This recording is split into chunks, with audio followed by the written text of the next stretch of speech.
She's M-A-M-I-E. Yes, she believes in me. She reads a story from a book or two. She's M-A-M-I-E. Mammy's Corner! Hello, my littles, and welcome to Mammy's Corner, and I'm Mammy. But you already knew that, didn't you? Yes, you did. It is time to say our affirmations. Are you ready? Are you ready? All right, let's go really loud now. Ready?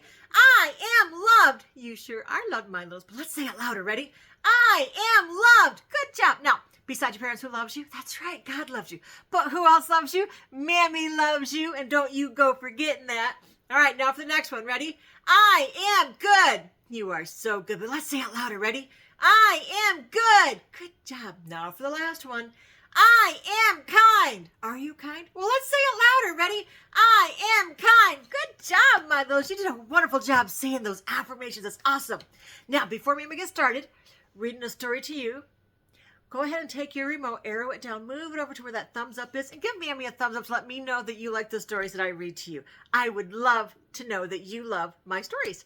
And if there's a special story that you want, have an adult type in what book you'd like Mammy to read, and I'll see if I can find it, okay?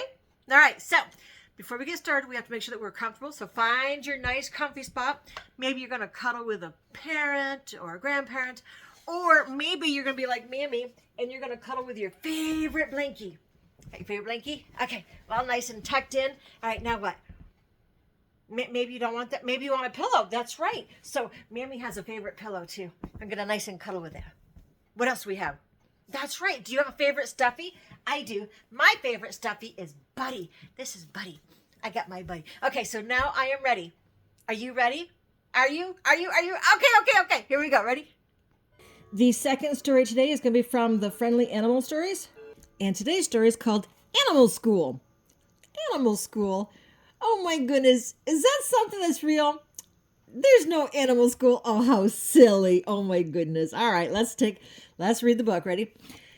Take your seats, children. It's time for school to begin. Old Billy Goat Teacher rapped his horns on the desk 3 times to call the class to attention. All the children took their places except Monk Monkey, who, as usual, was trying to climb the blackboard. So silly. When he realized that everyone was looking at him, he hopped down and took his seat in the last row next to Rab Rabbit. Now we'll call the roll, said the teacher. He called out their names. Chip Chipmunk was present, and Ott Otter, and Musk Muskrat, and Kangy Kangaroo was there, although she didn't want to be. She was the only girl in the class, and the boys teased her quite often by dipping her long tail in the inkwell. That's not very nice, is it? Oh, my goodness. Mart Martin was there, and Camel, but Bad Badger was absent. The children said Bad had gotten into an argument with a skunk the previous night. P.U. Bad's mother had washed and scrubbed him 3 times and hung him out to dry, but he wasn't dry enough to come to school yet. Unexcused absence, old teacher declared sternly. It's a beautiful sunshiny day. He simply should have dried out by this time. It was a sunshiny day, all right. The sun shone down through the schoolroom window and on Rab Rabbit in the back row of seats. It made him feel quite drowsy. That finishes roll call, said the teacher. Now we'll have our history lesson. He peered over his glasses at the back row. That is, he said loudly, we'll have it if Rab Rabbit will kindly wake up. Hist, whispered Monkey, and gave Rab's little ears a pull. Wake up! Rab woke up. Old Billy Goat Teacher opened the history book and read the first question. How did the buffalo get its hump? He looked at his class expectantly. Who can answer? He asked. Come now, the teacher began to look impatient. Surely somebody has studied the lesson. Timidly, Kangaroo raised her paw. I think I know, she said. Stand up when you recite, said the teacher. I've told you that before. But if I don't sit on my tail, the boys will... Kanga stopped in confusion. She didn't want to be a tattler. Still, she did dislike having her tail dipped in the inkwell. Every time she went home with a blue tail, her mother said, well, since you've got to wash your tail anyways, you may as well wash it by mopping the kitchen floor with it. Ow. But now Kanga stood up at her desk in class. How did the buffalo get its hump? Repeated the teacher. Many years ago, began Kangi, The buffalo was a long, thin animal. It was so long and thin it was ashamed. So one day it took a fast run and crashed headfirst into a big stone cliff. It hit so hard that its face was smashed flat and its back was pushed up into a hump. Then it was short and stout and happy. And that is how the buffalo got its hump. Good, good, beeped the goat teacher. You may sit down now. But I can't sit down, wailed King. The boys have. But she didn't want to be a tattler. So she sat down on her inky, wet tail. Behind her, all the boys were giggling. All that is except for Rab Rabbit. He'd gone back to sleep. Wake up before teacher catches you, hissed Monk Monkey. And he gave the rabbit's little ears another pull. Rab woke up. Why does the giraffe have a long neck? Old Billy Goat Teacher asked, reading from the history book. Martin hopped up and down excitedly. I know, teacher, he exclaimed. The teacher nodded, giving him permission to speak. Well, said Martin, a long time ago the giraffe had just a regular neck like anybody. One day he saw an apple on a tree and he stretched his little old regular neck as high as he could get a hold of the apple with his teeth. But the tree wouldn't turn loose of the apple, and the giraffe wouldn't turn loose of it either. Well, it wasn't a very big tree, but it started to grow. It grew and grew and grew.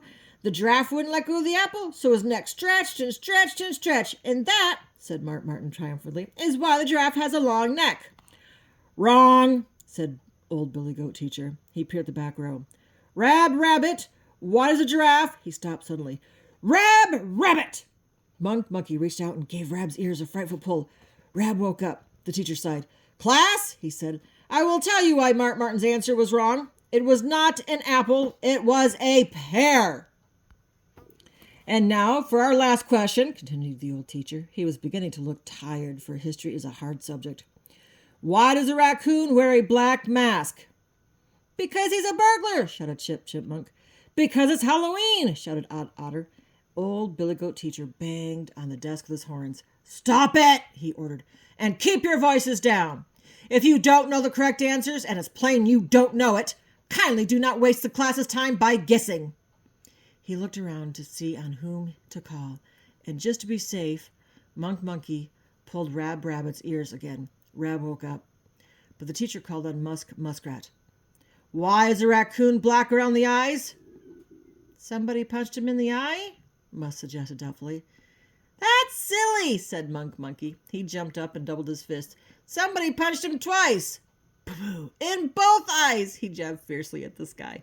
Sit down, shouted old Billy Goat Teacher, and he pounded the desk so hard with his horns that the drawers rattled.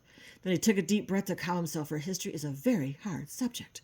And he said as quietly as he could, Now, will you please tell us, Rab Rabbit? Rab Rabbit! Monk Monkey grabbed hold of the sleeping rabbit's ears and yanked with all of his might. Rab woke up. Oh, well, sighed old Billy Goat Teacher. The reason the raccoon wears a black mask is because he once tried to fly. Foolishly, he jumped from a tall tree and was about to hit the ground when Blackbird swooped down and scooped him up with her wings. The blackbird feathers stained his face, and the stain has never washed off. Class dismissed. The teacher gathered up his books and started to leave. It had been a tiring morning. Still, he felt the children had learned quite a lot, all but Rab Rabbit, who had been asleep. He looked at the back row where Rab was just getting to his feet, and the old teacher nearly dropped his books. For when the rabbit had come into the schoolroom, he had had nice, small, neat ears like the other children, but now his ears were a foot long. Monk Monkey had pulled on them so much he had stretched them out like taffy. Oh my goodness, how funny. Murmured old Billy Goat Teacher as he opened his book and began writing in it. I must put this into the history lesson right away. Question: how did the rabbit get long ears? Isn't that funny? That's the end. Did you like that story? A school for animals. Oh my goodness, how silly is that? But it was fun, wasn't it? But they had some bullies in there, didn't they? One was putting the girl's tail in the ink. That wasn't very nice. I hope you don't play pranks like that. Don't do that. Be nice. That's where Mammy comes in and tells you be good and be kind to others. Do unto others what you would have done to you. So if you want to hurt someone's feelings remember, your feelings will get hurt in return. So let's not do that. Let's be good and kind, okay? All right, so that's the end. So what does Mammy say at the end? That's right. Besides your parents who loves you, God loves you. But who else loves you? That's right. Mammy loves you. Shh. But Mammy loves you bestest. Until next time, my littles, be good and be kind.